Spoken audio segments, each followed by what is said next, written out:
Allahumma salli wa sallim wa barik ala nabiyyina al-karim habibina wa maulana Muhammadin sallallahu alaihi wasallam wa ala alihi wa ashabihi wa man tabi'ahu bi ihsanin ila yaumiddin, amma ba'du. Faqala Allah Ta'ala fil Qur'anil Karim, a'udzu billahi minasy syaithanir rajim. Bismillahirrahmanirrahim. Afalam yasiru fil ardi fatakuna qulubu yaqiluna biha. Al-ayat surat Al-Hajj ayat 46. Bapak Ibu para bini sepuh jamaah Masjid Mutiara yang saya hormati serta Allah muliakan, alhamdulillah, puji serta syukur tak henti-hentinya kita panjatkan kehadirat Allah Subhanahu wa Ta'ala atas segala karunia dan kenikmatan yang begitu banyak telah Allah berikan kepada kita semua, khususnya nikmat iman, nikmat Islam, nikmat kesehatan. Di saat yang lain mungkin banyak sebagian atau mungkin dari keluarga, tetangga, rekan kita banyak yang sedang diuji sakit. Kita alhamdulillah masih sehat walafiat, meskipun ya kita juga ada sedikit puyeng-puyeng ini teh paregel sedikit mah, tapi nggak dirasa lah dibanding yang lain mah. Mungkin ada yang sedang penanganan perawatan di ICU, di UGD. Kita mah urang mah teu parah-parah ting, alhamdulillahnya. Sekedar nyeri waos, sakit pinggang mah dan lain-lain, insyaallah kita masih bisa beraktivitas, bisa beribadah kepada Allah Subhanahu wa Ta'ala. Mudah-mudahan kita diberikan kesehatan, perlindungan, penjagaan dari Allah Subhanahu wa Ta'ala, serta kita doakan yang sedang diuji sakit di antara kita ini, semoga mereka diberikan kesembuhan seperti sedia kala. Juga sakit-sakitnya ini semoga menjadi kifarat, penggugur dosa-dosanya, amin ya rabbal alamin. Salawat serta salam mudah-mudahan tetap terlimpah curahkan kepada junjunan alam Nabi Muhammad sallallahu alaihi wasallam, kepada keluarganya, para sahabat, tabi'in, atba'u tabi'in, dan mudah-mudahan kita selaku umatnya mendapatkan syafaatul uzma yaumal akhir nanti, amin ya rabbal alamin. Para bini sepuh, para kasepuhan, serta Bapak Ibu semua jamaah Masjid Mutiara yang saya hormati serta Allah muliakan. Tadi di pembukaan, di muqaddimah, saya mengutip salah satu firman Allah di dalam Al-Quran, tepatnya di surat ke-22, surat Al-Hajj ayat 46.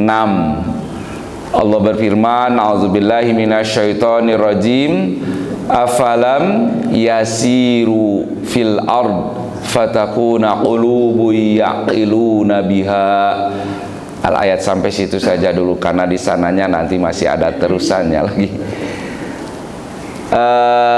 Sesuai dengan bunyi ayatnya tadi, kita artiin, terjemahin secara harfiah dulu, secara kata per kata. Afalam, kata Allah, tidakkah kalian, ini menggunakan huruf alif istifham ya. Kalau kata para ahli bahasa, istifham itu artinya kata tanya. Tapi ada beberapa kata tanya yang di Al-Quran tidak harus kita jawab. Biasanya kata tanya itu menggunakan alif istifham atau hamzah istifham. Contoh lainnya ada di surat Al-A'raf 174 ya, yang Allah bertanya tentang, bukan bertanya yang nanya tidak tahu ya, ketidaktahuan, tapi lebih kepada apa tuh, kayak di Al-A'raf mah geningan bunyi ayatnya teh, alastu birabbikum, bukankah aku ini Tuhan kalian? Tidakkah kalian tahu ini aku ini Rob kalian? Kan itu mah bukan pertanyaan, sebuah pertanyaan yang memerlukan jawaban yang artinya dari ketidaktahuan. Bukan berarti Allah tidak tahu bahwa dirinya sebagai Tuhan. Nanya begitu teh.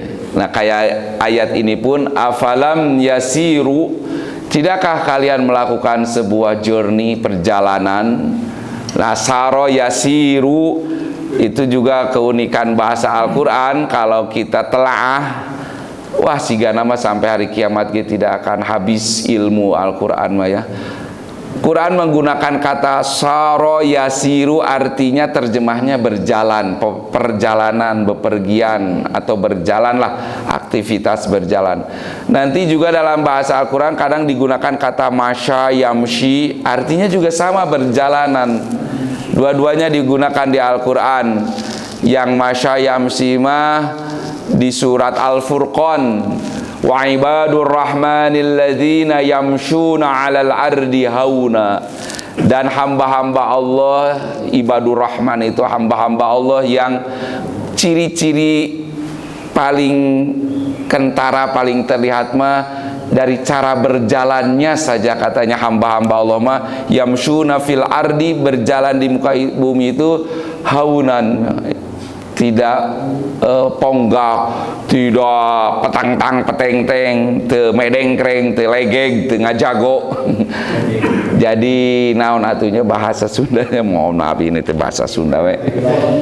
Te polontong. Yamshuna 'alal ardi hauna. Ibadur Rahman mah para hamba-hamba Allah itu ketika berjalan di muka bumi itu hauna, penuh dengan santun, dengan hanap asor, DP-DP. Nah ini nggak ada bahasa Indonesianya, DP-DP, hanap asor, rengkuh atau sopan lah, atau elegan, atau mungkin lebih ke merendahkan diri, ya, tidak petang-tang peteng-teng tadi. Yamsuna di situ mah menggunakan kata yamsuna, berjalan fil ardi. Kalau di Al-Hajj ayat 46 ini mah yasiru fil ardi, berjalan di muka bumi.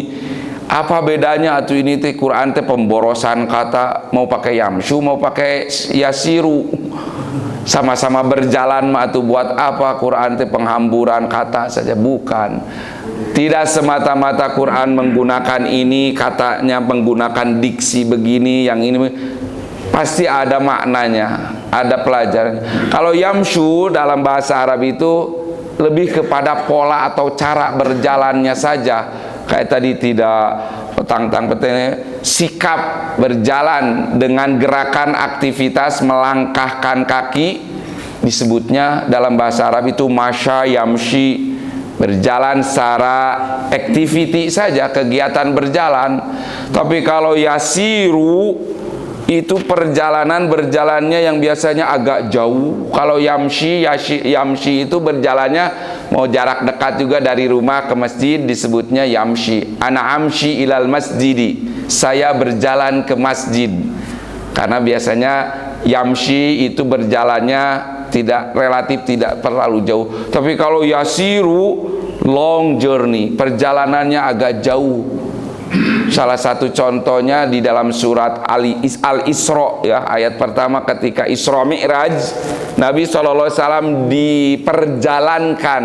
Subhanalladzi asra saro yasiru, sama satu akar kata.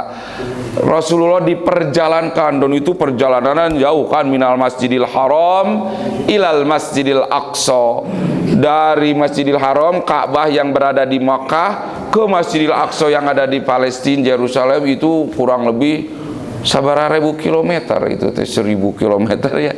Kalau perjalanan darat pakai kendaraan normal semingguan mungkin ya. Kurang lebih lah seminggu, enggak juga sih. Kalau berjalan kaki sendirian dari Haram ke Palestina, wah mungkin berapa lama. Tapi karena diperjalankan asra, maka Rasulullah itu bisa singkat dari Baitullah ke Baitul Maqdis. Asra yasiru itu perjalanannya agak jauh. Selain itu juga makna yasir itu perjalanannya itu ada tujuan biasanya. Kalau yamshi mah hanya sekedar berjalan saja. Tidak ada tujuan kemanapun, asal jalan, itu gerakan aktivitas berjalan, yamshi, masya yamshi. Makanya wa ibadur rahman, hamba-hamba Allah itu cara berjalan saja, perjalanan apapun hanya sekedar berjalan saja, gerakan berjalannya saja. Para hamba-hamba Allah hauna, penuh dengan sopan santun, dengan etika, dengan hanaf asor tadi kata orang Sunda. Dari sisi berjalannya saja pun sudah beda ibadur rahman. Yamshi digunakannya oleh Al-Quran, tidak yasiru. Tapi kalau yasiru perjalanan yang cukup jauh biasanya, juga ada maksud tujuan, ada hikmah dan ada pelajaran selama perjalanan tersebut yang didapat. Kalau yamshi asal lempangge, tidak perlu harus ada ibroh, ada hikmah, ada pelajaran yang diraih pun yamshi biasanya, berjalan biasa itu. Tapi kalau yasiru, berjalan yang biasanya mendatangkan ada hikmah, ada pelajaran di balik perjalanan tersebut.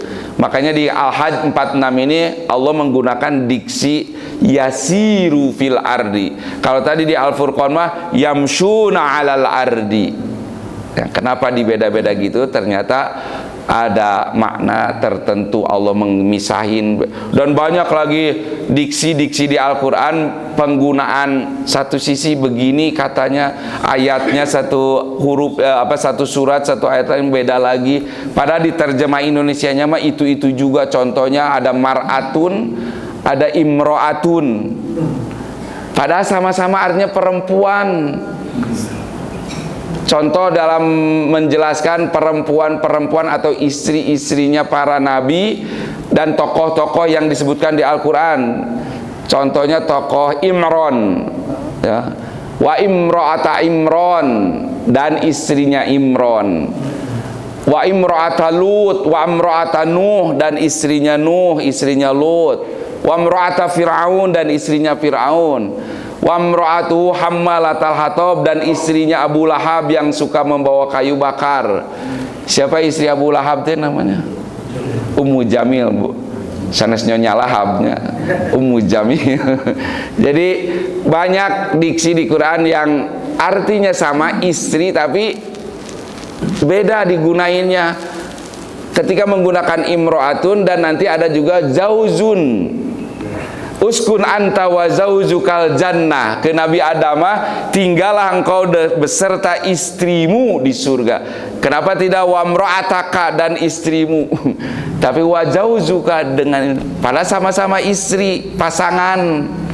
Ternyata kata para ahli bahasa, ahli tafsir, imro'atun itu sepasang suami istri, tapi dalam beberapa hal ada perbedaan, tidak sama. Kalau imro'atu Fir'aun biasanya tidak sama dalam visi, dalam akidah. Imro'ata Lut, yang berbeda visi, berbeda keyakinan, berbeda akidah satu sama lain disebutnya imro'ah. Meskipun sama-sama suami istri, ngahiji, saimah, sakasur, sadapur, tapi beda akidah. Quran mah tidak menyebut pasangan itu teh. Imro'ah saja. Istri, wife, bojo.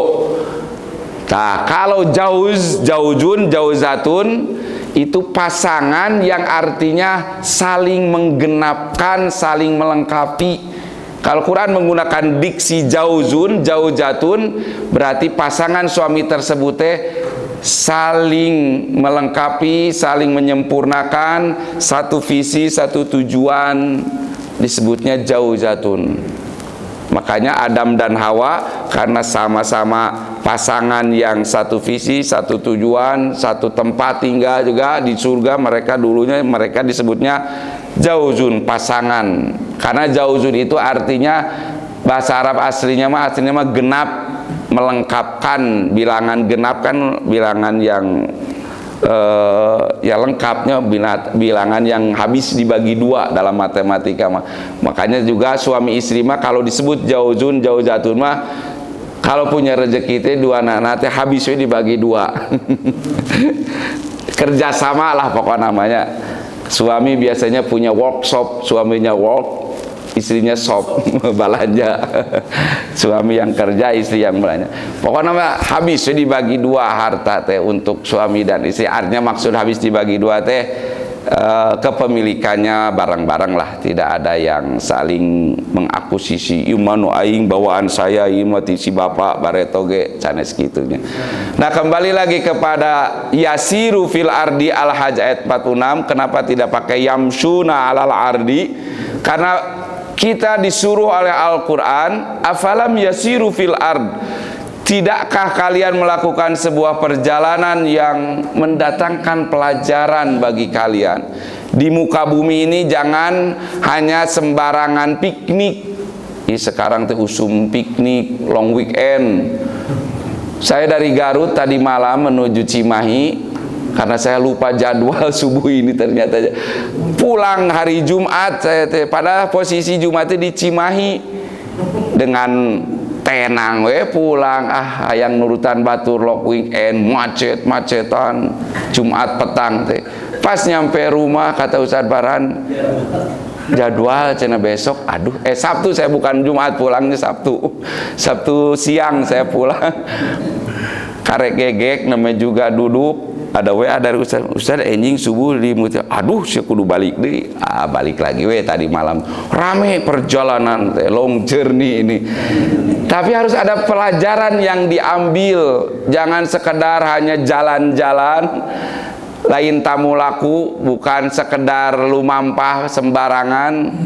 Jaraknya apalagi yang jauh-jauh mah jangan sekedar piknik. Kalau kita di muka bumi bepergian traveling kemanapun bebas, mau ke tempat wisata, mau ke tempat belajar, mau ke tempat ta'lim, pokoknya harus ada pelajaran yang diambil.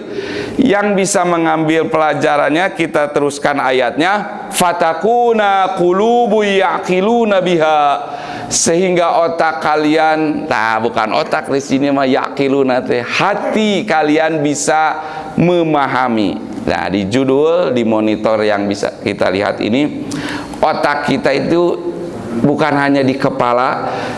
Nah, ini otak yang di kepala. Kalau terlihat bagian-bagiannya yang paling depan itu frontal lobe, yang Quran menyebutnya nasiah. Sebelah sini punten, di surat Al-Alaq, ketika Abu Jahal oleh Allah dimasukkan ke neraka itu, diambil bagian depan atas kepalanya, kalla lanasfaham bin nasiyah, nasiyatin kadzibatin khosyah. Nasiah ini teh frontal lobe. Abu Jahal itu dijongklokeun, naon bahasa Indonesia dijongklok, disuruh dijorokin, ditarik bagian depan otak ininya, frontal lobe, nasiah dalam Quran disebutnya. Kenapa kok diambil ditarik ininya? Karena nasiatin kadzibatin, frontal lobe ini kata surat Al-Alaq tadi mah ayat berapa itu Ustaz Baran? Al-Alaq ayat 19 mau bagian akhir ya, bagian akhir Al-Alaq. Nasiatin kadzibatin, bahwa bagian otak paling depan frontal lobe ini kadzibah, biasa berdusta, nusok ngabohong. Sepintas makan yang suka berdusta mah mulut, harusnya masalah. Tapi kata Quran mah nasiatin kadzibatin, frontal lobe inilah bagian yang menurut para ahli kejiwaan, menurut ahli kedokteran, bahwa sebelum mulut berkata dusta, ternyata di sini dulu tadi olah nate, di frontal lobe, di otak paling depan, yang menentukan, memutuskan aing kudu ngabohong ayeuna ye. Dari sini mulai nanti. Jadi si otak paling atas teh tugasnya ngabohong. Abu Jahal itu dia berdusta, mendustakan ayat-ayat Allah, padahal hati nuraninya mah meyakini kebenaran yang dibawa Muhammad SAW, tapi karena gengsi dia itu pada mah orangnya ahli hikmah. Sebelum dinamai Abu Jahal namanya tuh Abul Hakam, bapak bijaksana. Ku Nabi Muhammad mah disebut Abu Jahal, bapak nu belegu, bodoh. Bodohnya bukan tidak bisa baca tulis, jahlun di situ adalah bodoh, tidak mau menerima kebenaran, mendustakan kebenaran. Bahlul cekurangannya. Dan nama aslinya mah siapa Abu Jahal teh? Kalau Abu Lahab mah nama aslinya Abdul Uzza, pamannya Nabi. Kalau Abu Jahal mah atau gelarnya Abul Hakam, orang jahiliyah menyebutnya, disebutnya itu siapa nama aslinya mah? Amr bin Hisham. Syukron Ustaz Farhan. Amr bin Hisham nama aslinya mah. Nickname-nya saja sebutannya Abu Jahal, bapak yang bodoh, karena dia bodoh dari kebenaran, otaknya itu tidak mau menerima kebenaran.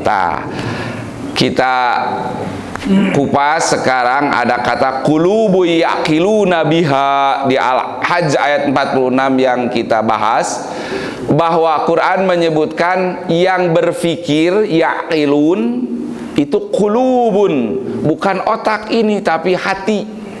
Qulubun itu hati, bentuk jamak dari kata qalbun. Pakai qaf ya, jangan pakai kaf. Kalau pakai kaf, kalbun artinya gogog, a dog, seekor anjing, bahasa Arabnya kalbun pakai kaf. Tapi kalau pakai qaf, qalbun artinya hati. Hati yang mana? Bukan hati yang organ tubuh dekat limpa atau liver, tapi qalbun itu lebih tepatnya mah jantung. Dalam dunia medis yang disebut qalbun itu adalah jantung kita yang tugasnya memompa darah gini. Dina jantung kita teh kata Quran Al-Hajj ayat 46 ada otak. Qulubu yaqiluna biha, hati yang bisa berpikir. Kalian lakukanlah long journey, perjalanan di bumi, ambil pelajaran apa yang dilihat, semua peristiwa kejadian, sehingga hati kamu nanti berpikir, memahami atas yang fenomena terjadi selama kita long journey ini. Jadi yang berpikirnya itu bukan otak tapi hati.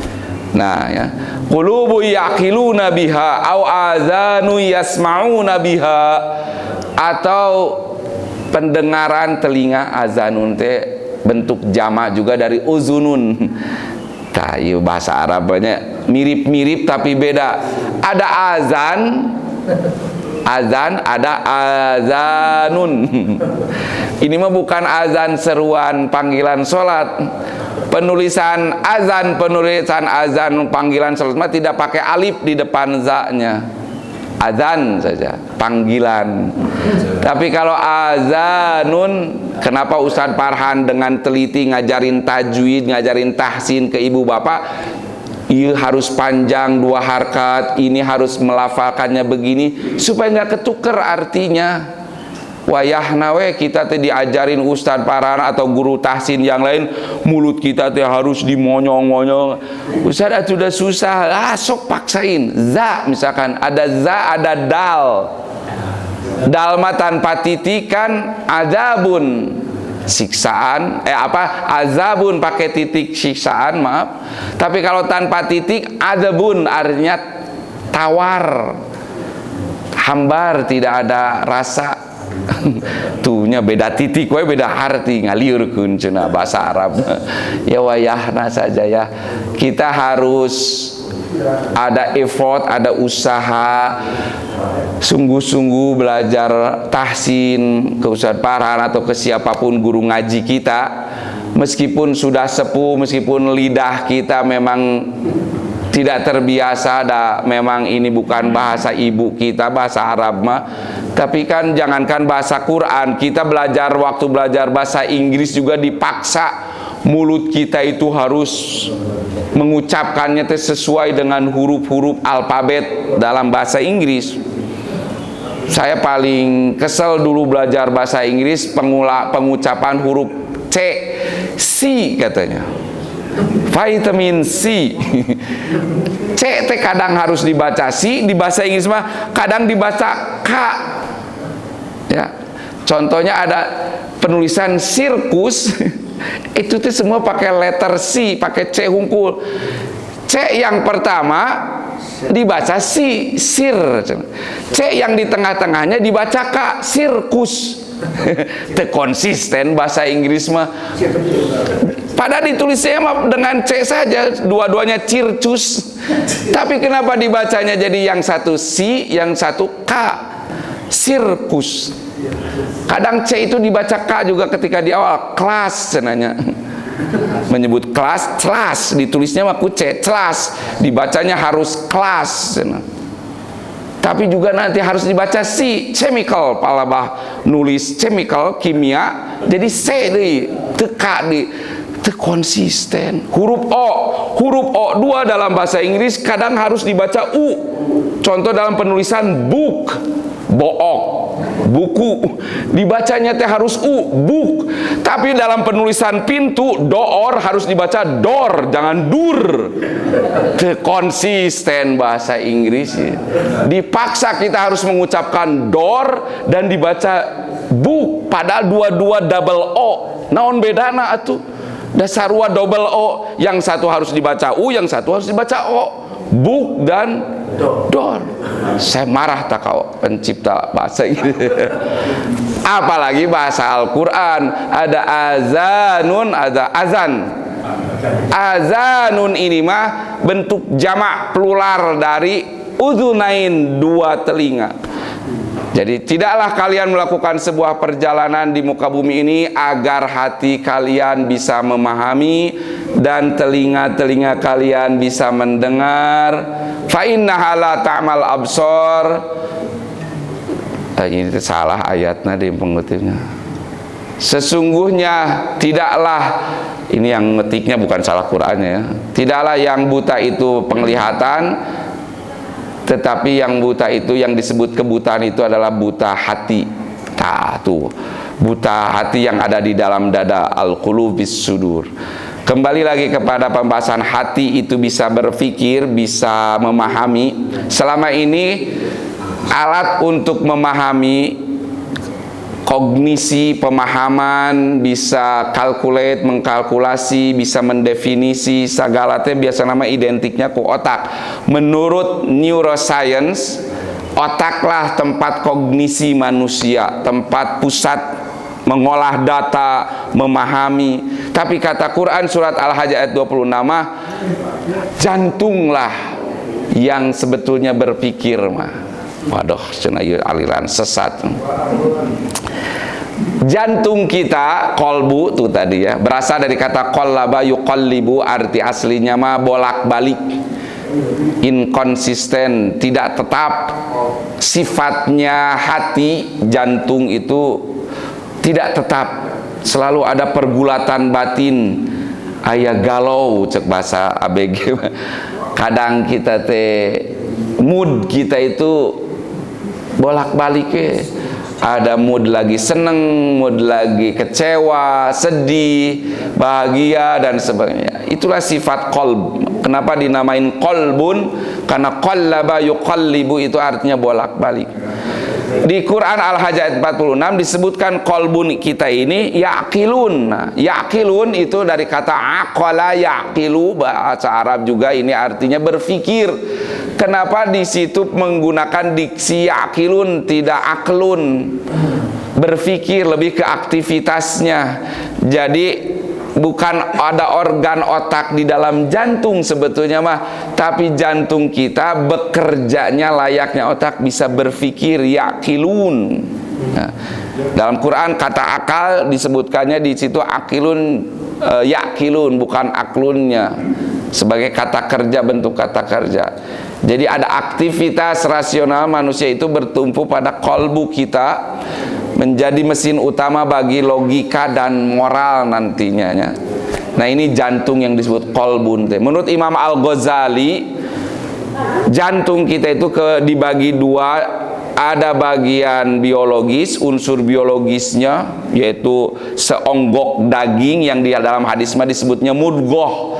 Ala inna wa inna fil jasadi mudghatan, kata Nabi, ingatlah dalam jasad kalian manusia itu ada mudghah, ada terdapat segumpal daging. Nah ini kalau di kilo mah berapa gram paling jantung kita beratnya? Tidak terlalu besar. Ini bagian fisiknya secara biologis berperan mengontrol seluruh anggota badan, memompa sirkulasi darah ke seluruh tubuh kita. Itu jantung kita berdetak terusnya. Dideteksi oleh alat yang bernama elektrokardiologi atau EKG, itu bisa mendeteksi denyut jantung kita secara biologis, kinerjanya begitu. Tapi kata Imam Al-Ghazali, selain unsur biologisnya, kolbun atau jantung kita ini dari sisi ruhiyahnya, dari sisi psikisnya itu penentu baik dan buruknya moral seseorang teh gumantung dari jantung. Akhlak kita itu manusia.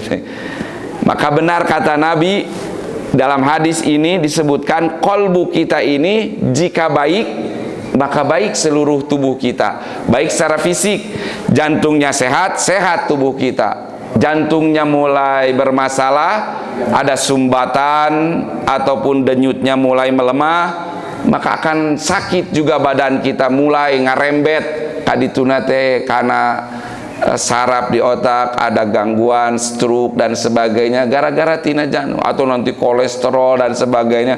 Secara fisiknya sakit jantung kita, totally nanti seluruh tubuh kita pun ngarembet sakit. Secara moral kalau hati kolbun kita sakit, penyakit kolbu teh nanti bukan kolbun jantungnya menjadi genek, menghitam, bukan. Seperti penyakitnya teh iri, dengki. Nah, kalau sudah rusak dengan penyakit-penyakit seperti itu, kolbun kita rusak pula seluruh tubuh kita, alias aktivitas amal kita juga jadi rusak. Kalau berangkatnya dari kolbun yang ada kedengkian, maka nanti aktivitas kita ngewa we ka jelema teh, panggih ge embung, papasan teh langsung nyingcet. Wah, dari kejauhan sudah terlihat orang yang kita tidak sukai misalkan, karena kita dengki, dan langsungnya cari gang lain untuk menghindarnya. Jadi berubah dari jantung kita teh ke seluruh tubuhnya, jadi total robah. Maka kata Nabi, idza sholahat sholahat jasadu kulluh. Jika baik jantungnya, kolbunya, bakal baik seluruh tubuh kita. Sebaliknya jika jelek, bermasalah, dalam tanda kutip rusaknya itu bermasalah dengan penyakit-penyakit kolbu, maka rusak pula seluruh aktiviti kita. Begitupun secara biologis, kalau sakit, ada gangguan, ada sumbatan, bakal menjalar juga, rusak seluruh tubuh kita. Nah, tadi yasiru fil ardi qulubu yaqiluna biha ini, kalau kolbunnya sudah tertutup, tidak menerima kebenaran, maka di Quran menyebutkan buta hati nanti. Yang disebut buta itu bukan mata, karena mata memang indera penglihatan kita. Di sini disebutnya ada sensorik, ada mata melihat fakta. Oh, yang begini teh namanya gelas, dan mata melihat, otak mendefinisikan. Oh, disebut cilok teh gara-gara aci dicolok. Itu definisi-definisi tersebut muncul biasanya karena hasil pengamatan indera mata kita. Tapi nanti mata juga laporan ke otak, otak mendefinisikan, otak kita laporan ke jantung. Ternyata dalam tinjauan neurokardiologi ditemukan fakta bahwa kurang lebih ada 40.000 sel saraf yang terhubung antara otak dan jantung. Ini kekuasaan Allahnya, Masya Allah, kayak gambar nanti mananya. Nah, ini otak dan jantung kita itu ternyata sinkron. Dalam tinjauan neurokardiologi mah, ini evolusi sains di abad ke-21 ini, ilmu medis baru menemukan fakta bahwa ternyata jantung kita dengan otak itu terintegrasi ya. Kalau otak memang sumber kognisi pemahaman manusia murni, itu disebutnya otak sentris atau brain centric. Kalau jantung nanti hanya sebagai pemompa mekanis. Menurut paradigma dominan selama ini, kita teh otak teh segala pusat pengetahuan, pusat segala teh dina otak cenah manusia teh. Tapi perkembangan sains menemukan fakta dalam tinjauan neurokardiologi mah, ternyata jantung kita pun bisa berpikir karena terhubung, connected dengan otak. ada kurang lebih 40.000 sel saraf. Ini menurut penemuan salah satu ilmuwan, J. Andrew Armour. Kumaha macana Ustaz Parang? J nanti jajang saha teh lah pokoknya mangaran eta we nya, duka Joseph, duka Yusuf, duka Josh, duka John kemana. Nah, nu pasti mah lain jajang da ieu mah urang luar negeri. Penemuan J. Andrew Armour mengungkap keberadaan sistem saraf intrinsik. Nah, inilah yang disebut otaknya dalam jantung, atau yang di Quran tadi disebutkan qulubu yaqilun. Quran mah tidak salah. Abad ke-7 belum ada ilmu kesehatan, belum ada medis. Lebih dulu Quran kan. Quran itu diturunkan tahun 600-an lah Rasulullah lahir itu kan, 600-an Masehi, abad ke-7. Ilmu kedokteran, neuroscience, neurokardiologi baru dikembangkan abad ke-21. Lebih duluan Quran berbicara bahwa jantung berpikir, qulubu yaqilun. Dan ternyata kata si Armour ini bahwa dalam jantung kita ini ada saraf intrinsik yang sangat kompleks. Dia saraf intrinsik ini memiliki otak kecil yang mampu mengingat, memproses informasi lokal, dan berfungsi secara relatif mandiri dari otak kita yang selama ini di kepala. Masya Allah ya. Quran deh. Kalau kita kaji mahnya, ternyata bukan hanya dari sisi penulisan lafaz, bacaan. Tadi kita teh selama itu belajar tajwid, belajar tahsin, belajar tafsir, teu angus-angus eta ge nya tajwid jeung tahsin ge. Apalagi kalau kita mempelajari kandungan dari sisi sains, dari sisi keilmuan, kedokteran. Kata saya juga, bakal keburu habis usia kita daripada habis ilmu Al-Quran. Untuk menggali, mengkaji dari sisi struktur bahasa saja, tadi belajar tajwid, ikhfa, idgham, geus lieur urang teh nya teu tamat-tamat. Kadang barho bubar poho, lupa lagi. Masih mending barho mah bubar poho. Ada lagi yang belajar ngaji teh khobar sudah poho sebelum bubar. Masih mending kalau barho mah pas begitu bubar baru lupa. Ini mah belum bubar udah lupa. Dan memang itulah godaan ngatunya orang teh kalau diajar ngaji teh ada aja. Makanya setiap kali kita mau mengaji teh, kenapa memohon perlindungan dulu kepada Allah dari godaan syaitan. A'udzubillahi minasyaitonirrajim. Aku berlindung kepada Allah dari godaan syaitan. Kalau kita mau ngaji teh sok digoda ku syaitan, bukan digoda ku jin. Setan teh bukan jin saja, Bu. Karena jin mah saya sering sampaikan, ada justru jin yang seneng dengerin kita ngaji. Di surat 72 surat Al-Jin ayat 1 ayat 2, qul uhiya ilayya annahu istama'a nafarun minal jinni. Kata Nabi, telah diwahyukan kepadaku, diinformasikan kepada baginda Nabi bahwa ada sekelompok nafarun minal jinni, sekelompok bangsa jin yang senang mereka mendengarkan Quran. Bahkan mereka berkomentar, kata jin ini, inna sami'na qur'anan ajaba, sesungguhnya kami mendengar bacaan Quran itu sesuatu yang menakjubkan. Kata jin, Al-Quran teh menakjubkan. Padahal si jin tidak meneliti sains kayak tadi otak dinaha jantung. Jin mah sudah mengatakan Quran itu sesuatu yang ajaba, amazing, menakjubkan. Ajaba ya'jibu, ajaib menjadi bahasa Indonesia, artinya bahasa Al-Quran. Ajib, amazing, menakjubkan. Kata jin, kami mendengarkan bacaan lantunan Quran dan kami meyakini atau melihat, menyaksikan, inna sami'na, kami mendengar bahwa Quran itu sesuatu yang menakjubkan. Yahdi ila rusydi, Quran tersebut memberikan petunjuk kepadaku, fa'amanna bih, maka kami menjadi beriman karena mendengar Quran yang menakjubkan tadi. Kalangan jin ada yang beriman mendapatkan petunjuk dari bacaan Quran yang kita baca. Kalau manusia tidak mendapatkan petunjuk wae ku Quran, kacida eta mah leuwih ti jin jelema teh. Jin saja bisa mendapatkan petunjuk oleh Quran, yahdi ila rusdi fa aman nabi. kami mendapatkan petunjuk dan kami beriman. Karena Quran itu menakjubkan, tadi membahas dari sisi qalbun saja. Al-Hajj ayat 46, wah, something amazing pisan. Nah, ini i'jazul ilmi fil Quran. I'jaz itu mukjizat ya, kemukjizatan Al-Quran dari sisi tinjauan ilmu.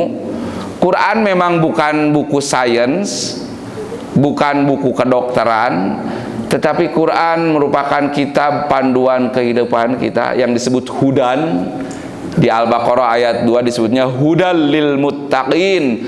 Quran itu petunjuk. Tadi jin juga mendapatkan petunjuk, mengatakan dengan bahasa yahdi ila hada yahdi hidayatan. Arti aslinya hada yahdi, huda itu artinya petunjuk. Jadi bahasa Indonesia mah hidayah. Hidayah itu dari kata huda. Huda, yahdi, sama satu akar kata.